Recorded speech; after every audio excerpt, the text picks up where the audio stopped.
We light this flame as an end, as a beginning, as a symbol of the eternal now.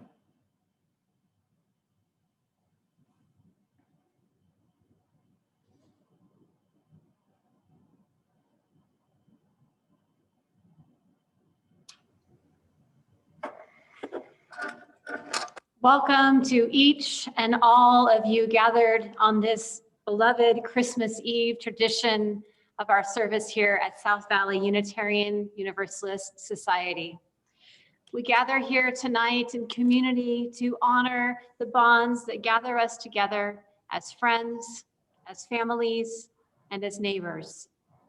Tonight, congregations around the world gather to tell an ancient story of a child born to an unwed mother in difficult circumstances and uncertain times, and how this child would go on to change the course of history. With his mind, he brought a bold vision of justice to an unjust world. With his heart, he brought love and compassion, and with his hands, he brought healing, and the world quaked in response. It with his insistence that love always wins. Tonight as we gather, may we be reminded that the legacy of the Christ child is an invitation for us to do the same, to insist that indeed love always wins, and to make it so with a clarity of vision, an openness of heart and hands, ready to make it so and to help those in need. I am the Reverend Laura Young, and it is an honor to be with you this evening, along with the host of others who are joining me to prepare and to give you the experience of Christmas Eve services, even as we are separate from one another. Tonight, I am joined by Rebecca Britt, our Director of Religious Exploration. I am joined by David Lane, our musician, by Tara Briggs, who just delivered that beautiful prelude for us, by Tammy Felt as our greeter, by David Norton as our Zoom runner, and by the Wilcox and Roberts' families for our candle lighting service, by Sutton Morgan and Shannon Tommen Black as our special guest readers. It takes a host of witnesses to pull together a service with this. And of course, we are all joined by all of you at home. We are an open and affirming community here at South Valley, and all people of goodwill are welcome. We would like to extend an especially warm welcome to those of you who are visiting with us this evening for the first time. We are so glad that you are here. Our greeter Tammy will be dropping the connection card into our chat box in case you would like to learn more about our community. We do encourage you to update your display name on your Zoom name tag so that we may refer to you and call you by your preferred name and your preferred pronouns. You will remain muted throughout the service, and that is to encourage a good quality experience for everyone in the gallery. At this time, if you're familiar with the chat box, I encourage you to open that up and just to type in where you're visiting from tonight as a virtual sharing of the warmth of community. And I will read those out as they show up in the chat box.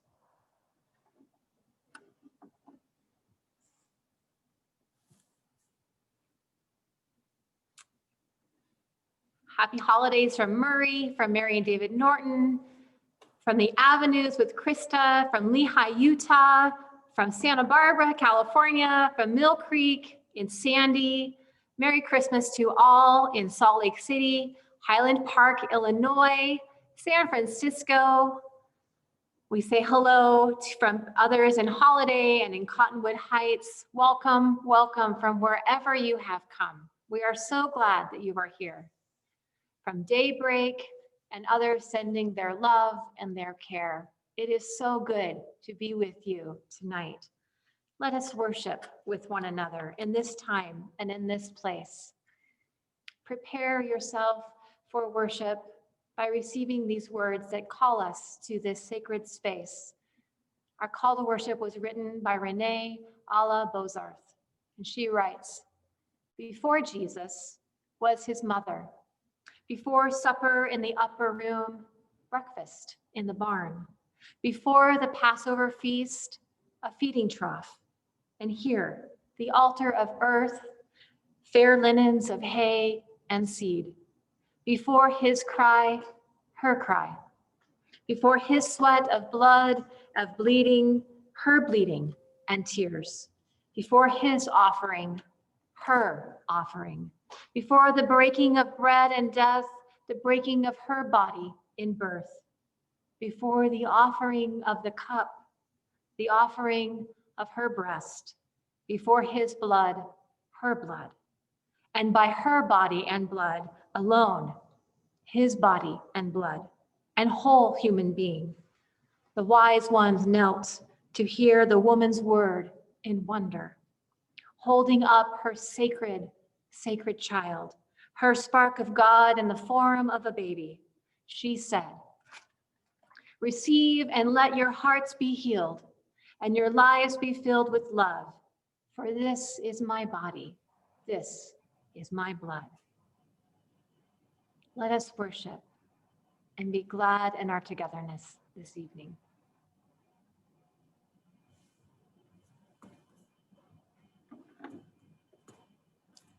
Please join the South Valley Virtual Choir in singing I Saw Three Ships.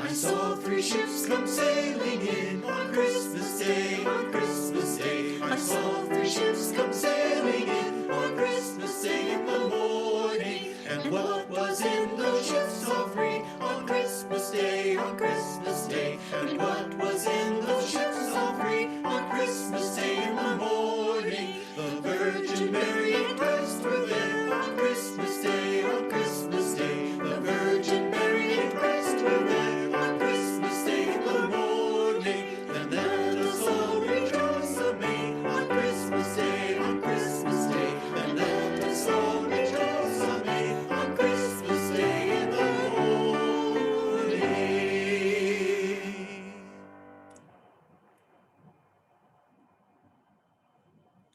That was wonderful.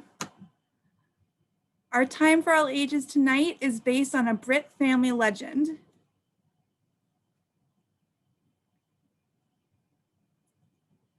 Brielle had been waiting all year for her church's Christmas pageant.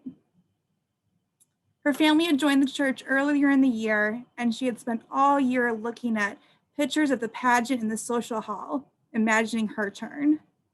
Would she be a wise man? The angel Gabriel? Maybe she'd play Mary. Maybe Brielle would play the innkeeper who turned the family away. She felt ready to play a villain. She felt ready to play anyone. Brielle gathered in the sanctuary with Miss Yee, the pageant director, and all the other kids who wanted to be in the pageant. She expected that she'd be able to perform her speech as the angel Gabriel to audition for the role that was right for her talents. But instead, Miss Yee opened a closet in the back of the sanctuary and started pulling out costumes. The role went to the kid who fit the right costume. Feeling grumpy, Brielle tried on robe after robe, but she found that all the robes belonging to Joseph and Mary and the wise men pooled at her feet.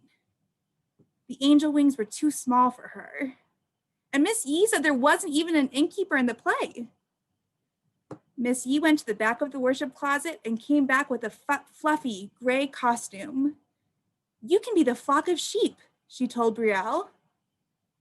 What's a flock? Brielle asked. It's a group of sheep. Could be 5, could be 200. You'll be great. Brielle looked around. She was the only kid with a sheep costume. But I'm just one person, she said. You can play a whole flock, I know it, Miss Yee said, and she moved on. But Brielle couldn't move on. Miss Yee let Brielle bring the big fuzzy costume home. When she got home from school every day, Brielle went in the backyard with her costume and imagined that she was one sheep among many. She crawled on the grass and baaed, but no one bawed back. She tried running around the yard, imagining she was part of a huge flock of sheep. But she was just Brielle. But Brielle kept practicing. After a religious exploration one Sunday, she was playing on the playground out back, still rehearsing for her role. She walked back and forth across the blacktop, imagining she was part of a flock of sheep, but she didn't feel like she was part of anything. She felt like other kids were watching her, and she felt embarrassed. A girl from her RE class, Mona, came up to Brielle and she said, "What are you doing?" Brielle explained she had a big responsibility. She had to act as a whole flock of sheep, even though she was one little person. "I just don't know what it's like to be a flock of sheep," she said. "A flock has at least 5 sheep, and I'm just me. I don't know what to do." Mona smiled. "I think I can help," she said. Mona started walking with Brielle and said that she was pretending to be a flock of sheep too. Mona started calling other kids to come join them, and soon they were 5 sheep, then 10, then 20. A real flock. Brielle wasn't embarrassed anymore. She felt safe and protected because she was part of something bigger than herself. Brielle had felt that way before, with her family, at church, at school. This is what it meant to be in a flock. As long as she felt this way, she could be a lone sheep and she could be an entire flock all at the same time. At the Christmas Eve service, Brielle proudly wore her costume. She showed Mona and all her church friends the ears she had made to go with her big fluffy costume. Her family hugged her and took a picture of her with the manger. Brielle felt warm and protected, just like a sheep in a flock. When it was her time to be in the pageant, Brielle walked like a flock, thinking of all the other people who had looked out for her. She stood tall and proud, and as the pageant went on, she saw the sheep in her flock, not in her imagination, but all over the sanctuary. Thank you.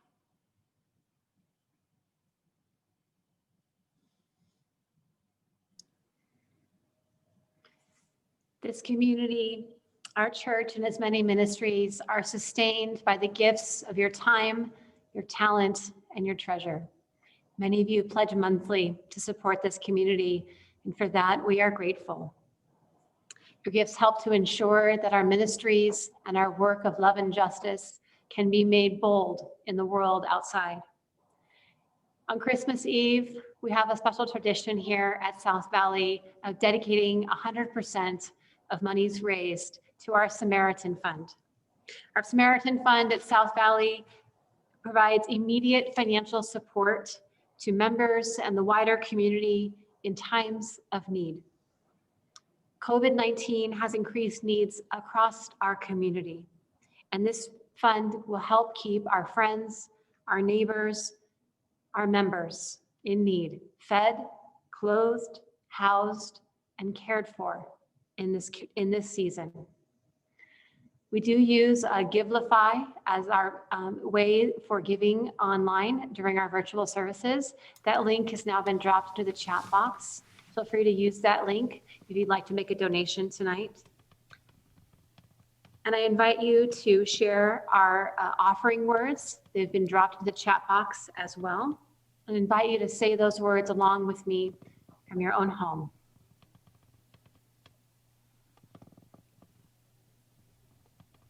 We are this church.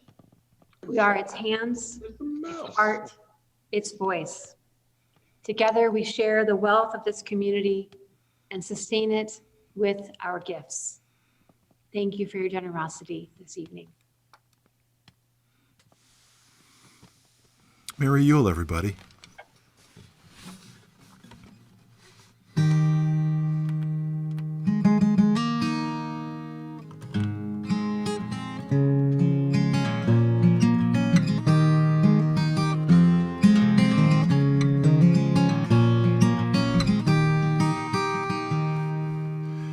Amber called her uncle, said we're up here for the holiday, and Jane and I were having solstice, and now we need a place to stay. And her Christ-loving uncle watched his wife hang Mary on a tree. He watched his son hang candy canes all made with red dye number 3.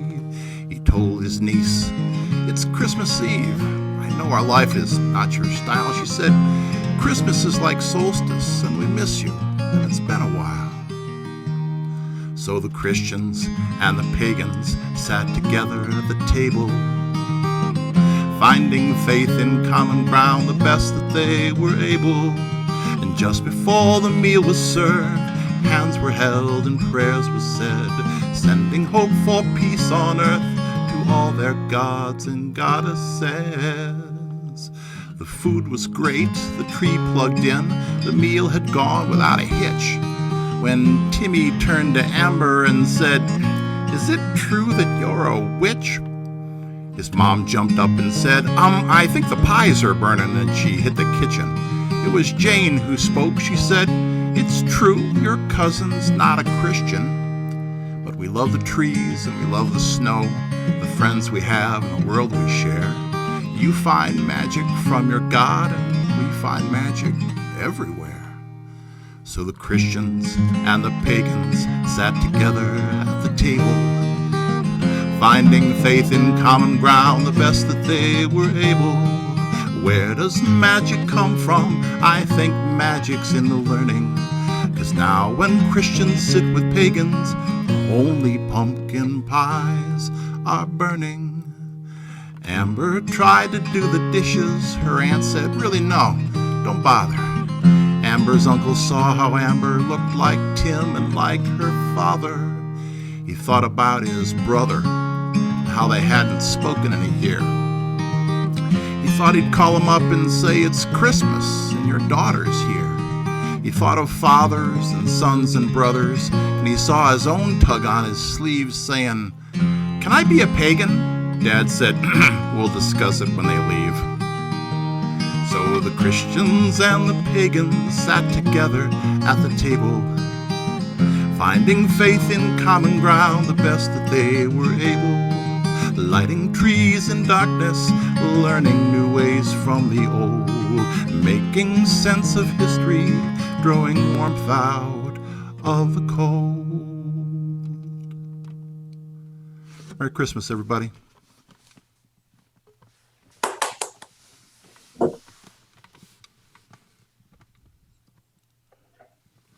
For all that we have received and all we have found the courage to give, may we be truly grateful. May these gifts be a blessing for our Samaritan Fund here at South Valley and the neighbors and friends they will keep warm and safe during this time of need. I invite you now to join me in the spirit of prayer, meditation, or reflection. One of the joys that is part of being a Unitarian Universalist minister in this time of COVID is the beautiful collaborations that are happening across congregations. This prayer that I will give for you tonight was written by my colleague, the Reverend Jason Cook, specifically for this Christmas in 2020. Spirit of life, when there has been little joy, how do you anticipate great joy? When there has been little hope, how do you welcome in new hope? When there has been little peace, how do you feel calm in the silent night? The beckoning of Christmas is bittersweet this year. Memories of past holidays, sometimes sweet, sometimes sharp. The painful edge of what is lost. The reminder of what could be. The comfort is that in spite of kings and decrees and journeys long, we are here. Hold that gently for a moment. We are here.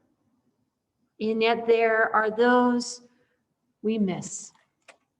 those who do not stumble toward the end of this year, toward the warmth of a stable alongside us. And we remember them. This Christmas, we remember what has been lost and what may never be found. But we also look with anticipation toward what is becoming, toward what is being born, toward starlight coming forth from the agony of a bitterly cold night. Amen.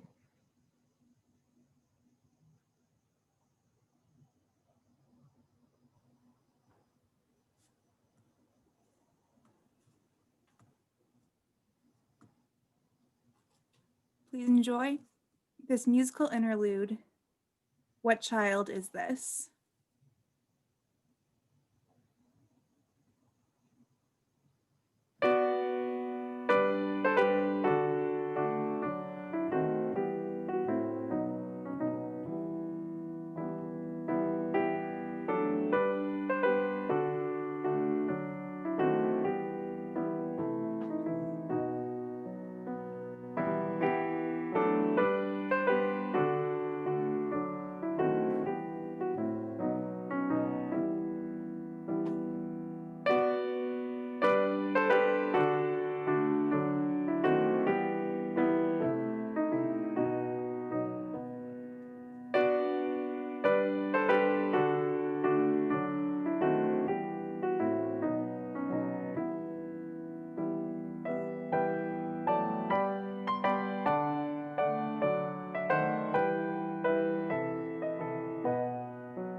The Risk of Birth, Christmas, 1973, by Madeleine L'Engle.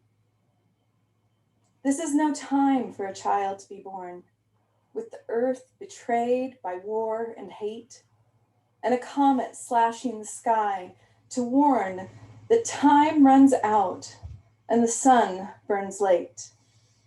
That was no time for a child to be born, in a land in the crushing grip of Rome.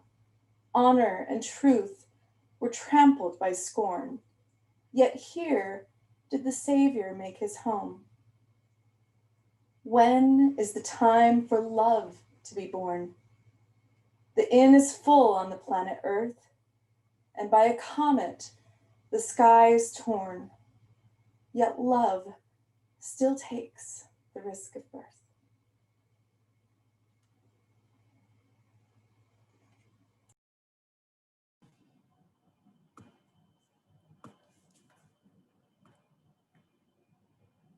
Please join the South Valley Virtual Choir in singing, O Come, Emmanuel.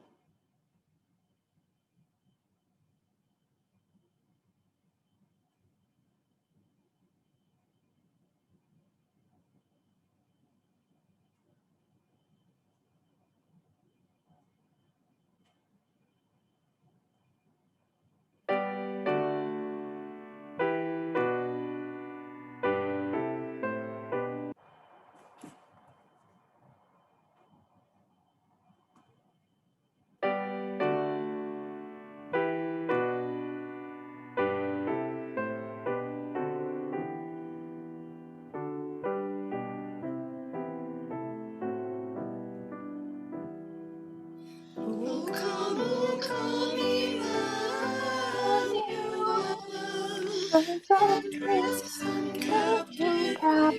Israel, and was in lonely exile here, until the Son of God appeared. Rejoice, rejoice, Emmanuel shall come to thee, O Israel. Oh, come now, taste, recall, and cheer our spirits by thine advent dear. Disperse the gloomy clouds of night, and cast our shadows put to flight. Rejoice, rejoice, Emmanuel shall come to thee, O Israel.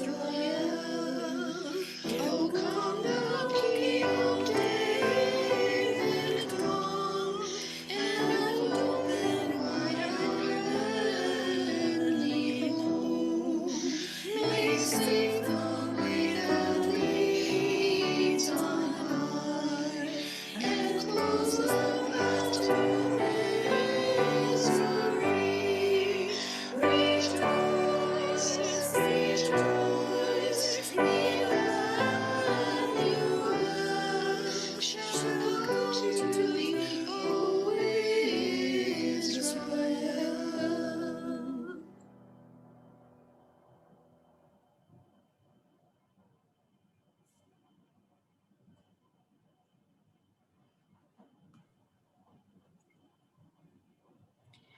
This is an excerpt from Matthew 2, 1 through 20. In the time of King Herod, after Jesus was born in Bethlehem of Judea, wise men from the east came to Jerusalem, asking, "Where is the child who has been born King of the Jews? For we observed his star at its rising and have come to pay him homage." When King Herod heard this, he was frightened, and all Jerusalem with him. And calling together all the chief priests and scribes of the people, he inquired of them where the Messiah was to be born. They told him, "In Bethlehem of Judea." Then Herod secretly called for the wise men and learned from them the exact time when the star had appeared. Then he sent them to Bethlehem, saying, "Go and search diligently for the child. And when you have found him, bring me word, so that I may also go and pay him homage." When they had heard the king, they set out, and there ahead of them went the star that they had seen at its rising, until it stopped over the place where the child was. When they saw that the star had stopped, they were overwhelmed with joy. On entering the house, they saw the child with Mary, his mother, and they knelt down and paid him homage. Then, opening their treasure chests, they offered him gifts of gold, frankincense, and myrrh. And having been warned in a dream not to return to Herod, they left for their own country by another road. Now, after they left, an angel of the Lord appeared to Joseph in a dream and said, "Get up, take the child and his mother and flee to Egypt and remain there until I tell you, for Herod is about to search for the child to destroy him." Then Joseph got up, took the child and his mother by night, and went to Egypt. When Herod died, an angel of the Lord appeared to Joseph and said, "Get up, take the child and his mother, and go to the land of Israel, for those who were seeking the child's life are dead." Then Joseph got up, took the child and his mother, and went to the land of Israel. But when he heard that Archelaus was ruling over Judea in the place of his father Herod, he was afraid to go there. And after being warned in a dream, he went away to the district of Galilee. There he made his home in a town called Nazareth.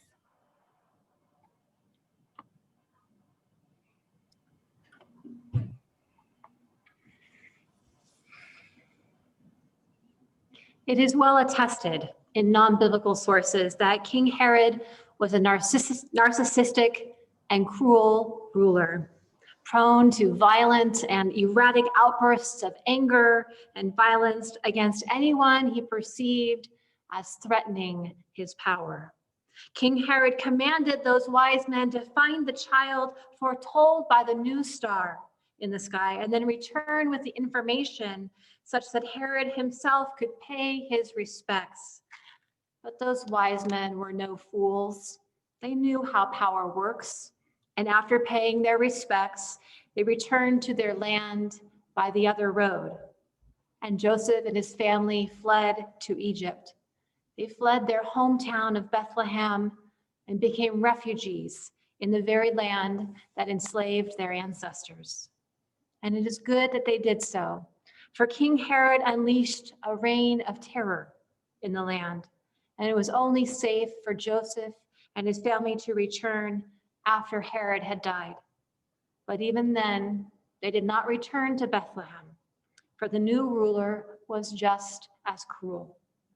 Rather, they moved to a backwater village in the district of Galilee, a tiny town called Nazareth. And it was there that Jesus was raised, and there that he launched one of the most subversive political and religious movements of the time by preaching a message of love and justice for the oppressed, a ministry that was cut short by the Romans, who did not suffer insurrection gladly. This account, as shared with us through the Gospel of Matthew, is that of a community struggling against an oppressive regime and a family displaced by political strife. A story, in fact, of refugees and a community in diaspora seeking to connect and sustain their way of life despite the oppression surrounding them and the difficulty of living in an oppressive empire. In the pre-scientific world of ancient Judea, announcing the birth of a savior from within an oppressed community and surrounding this birth with mystical dreams, fulfilled prophecies, angels, wise men, and a new star in the sky would have been understood as an act of subversion, an act of thumbing your nose at the Roman Empire by claiming that your God is more powerful than the Roman emperor, who himself was understood to be a god. It is a story in which the oppressed flip the existing power structure and thereby resist hopelessness by reminding themselves that God sees and hears them and is responsive to their suffering. In this way, and with this story, the early Christian communities studying the Gospel of Matthew nourished themselves against the despair of losing their founding prophet and the difficulty of life underneath the oppressive Roman Empire. This ancient story, I am certain, has a bit of resonance in our time and our context as well. We are all too familiar these days with an erratic leader who was driven to pursue his own significance at the cost of all others. We are too familiar with the excesses of empire that visit suffering on the backs of the marginalized and the vulnerable among us. And we too have reason to band together into communities of care in order to find a better way through. Now, those wise men in Matthew's gospel were considered wise because they studied the night sky and sought to discern the true reality of the cosmos underneath the flux and the flow of the culture surrounding them. As pre-modern observers and philosophers, the wise men in Matthew's gospel did not have modern scientific inquiry or technology such as the Hubble telescope to peer deep into space. They did not have instant access to scientific studies and peer-reviewed journals in which to vet their theories and test their hypotheses. But this did not deter them. This did not deter them from seeking to ask better and more insightful questions. They were not swayed by the powerful elites of their day into a passive acceptance of cruelty or disdain for the less fortunate. Instead, they looked into the wide cosmos and sought a better answer, followed their curiosity, and found hope in new life. 2020 has been a terribly challenging year for all of us. And there is still a long road to travel yet. For while our vaccines look promising, it will take months to curb the progression of the coronavirus and years to recover economically. And even as we recover from this current crisis, new crises loom. The climate crisis or crises are already at our doorstep, already disrupting our ways of life, already changing the ways we connect and live, destroying the ecosystem and creating destruction. By some accounts, the coming climate crises will make the disruptions of COVID-19 seem insignificant. In our modern world, we no longer look to the stars as messages from God. However, we still need to find our place in the cosmos. We still need our stories to inspire us and guide us through difficult times. And we still need means by which we can cultivate and sustain hope so that we are not overwhelmed by the stress of it all. When we do this, it is as if we inoculate ourselves from despair as we await the arrival of the vaccine. Earlier this week, with the Star of Bethlehem arriving in our night sky after nearly 800 years of absence, we understand that it is not a sign of God's favor. But that doesn't mean that it cannot still remind us to lift our eyes to the horizon and seek hope in the midst of trial.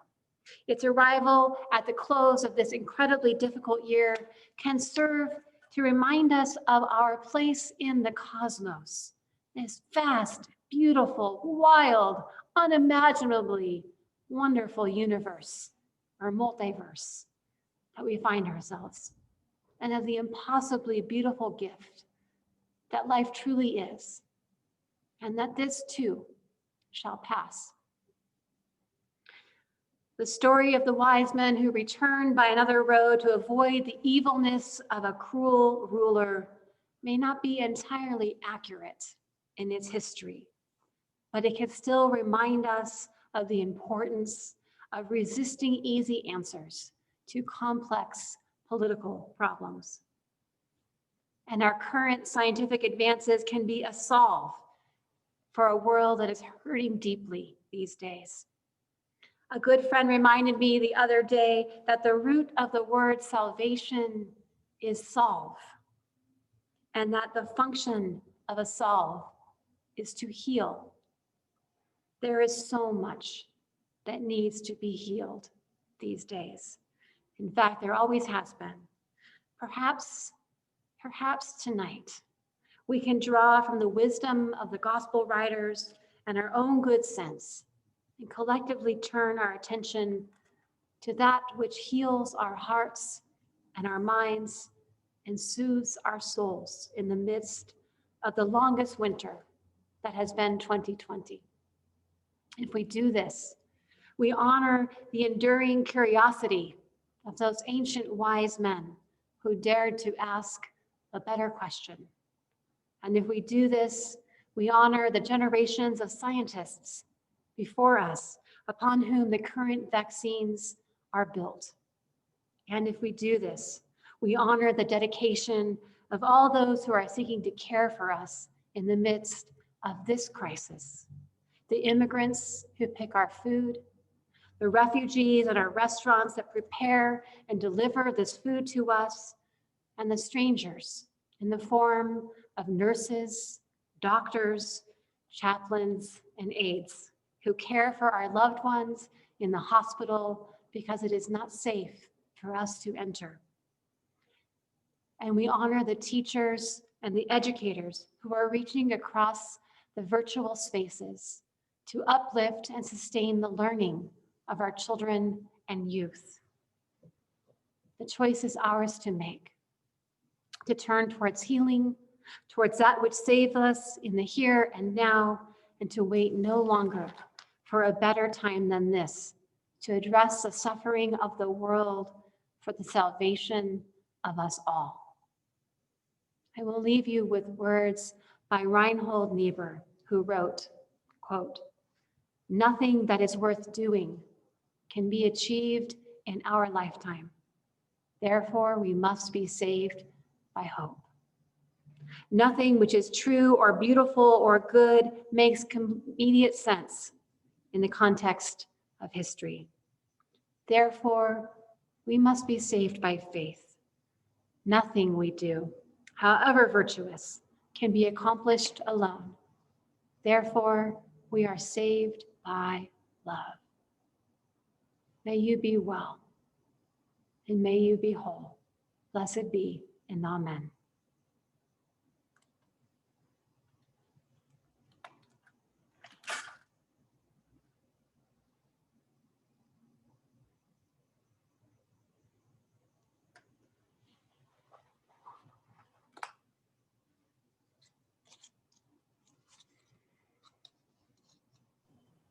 At this time, all gathered are invited to join us in a virtual candle lighting ceremony. I will light the first candle from our communal chalice here in the sanctuary, and I will pass the light on to Rebecca, who will then pass her light on to two of our families, who will then pass it. So I hope you have your candle nearby. If you don't, we'll wait a second for you to get gathered with that and to get one candle lit in your house so that we can make it seem as if our candle lighting is real in a traditional sense.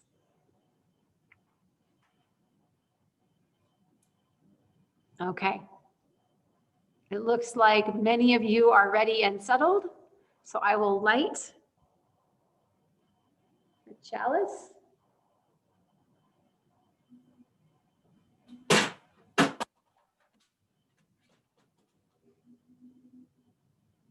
And I will now light Rebecca's chalice. Turn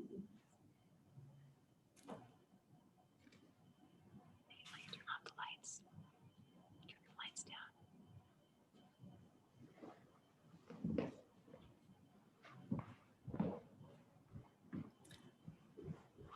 I now invite you to switch to gallery mode, light your candle, and share your light with the community.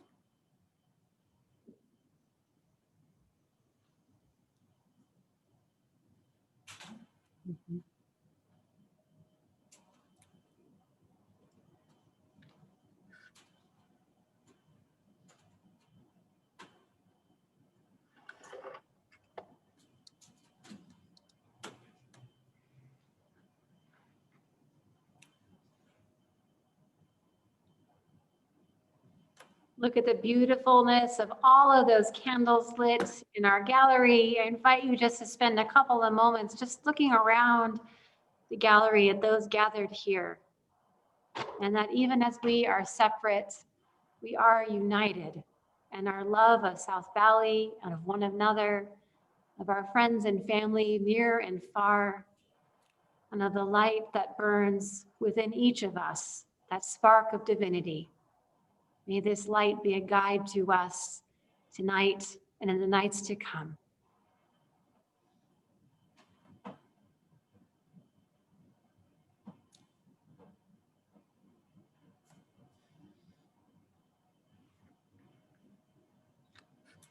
I invite you to keep your candles lit as we go into our next carol.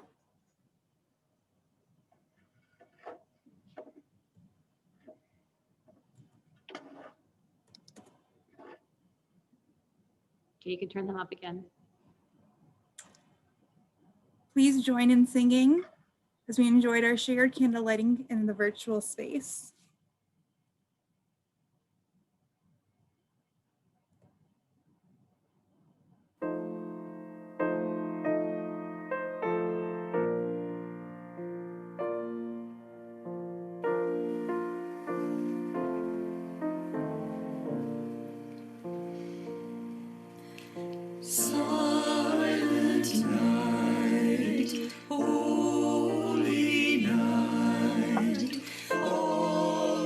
has come, all is bright, round yon virgin mother and child, holy infant, so tender and mild, sleep in heavenly peace,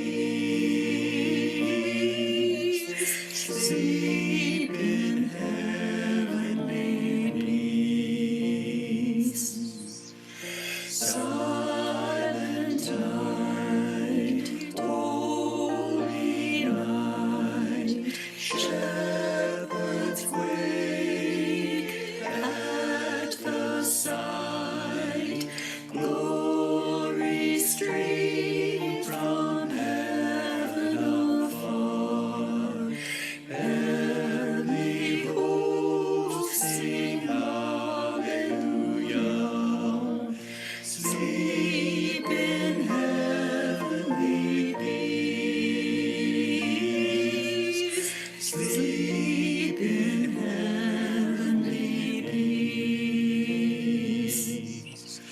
Silent night, holy night, child of God, love's pure light, radiant beam from thy holy face, with the dawn of redeeming grace. Sleep in heavenly peace, sleep in heavenly peace.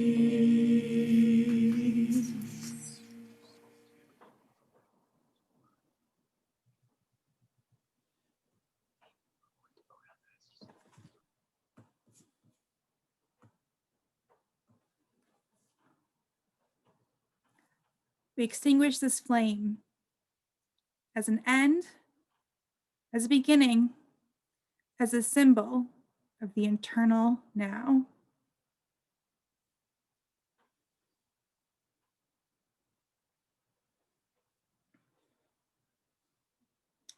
Please join us in singing our final carol, Joy to the World.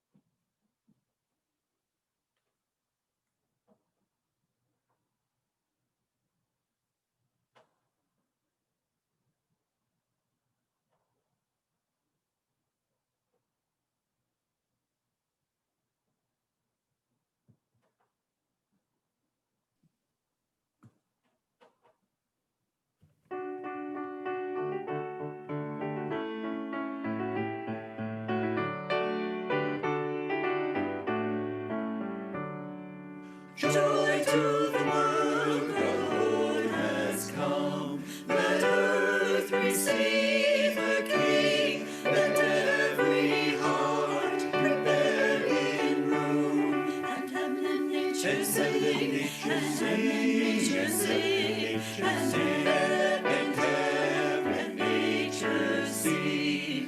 Joy to the world, the Savior reigns. Let men their songs employ, from fields and floods, from hills and plains. Repeat the sounding joy, repeat the sounding joy, repeat the sounding joy. Here rolls the world with truth and praise, and makes the nations prove the glories of His righteousness, and wonders of His love, and wonders of His love, and wonders of His love.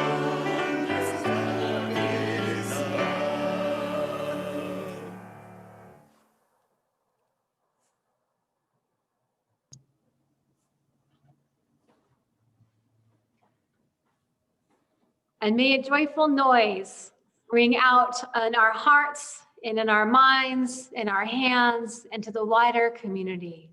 It is good to be together. May you go forth now with a lightness in your heart and a glitter in your eye, anticipating the arrival of the Christmas day. And may you know that wherever you are, we've got your back. Go forth now and be a light unto the world.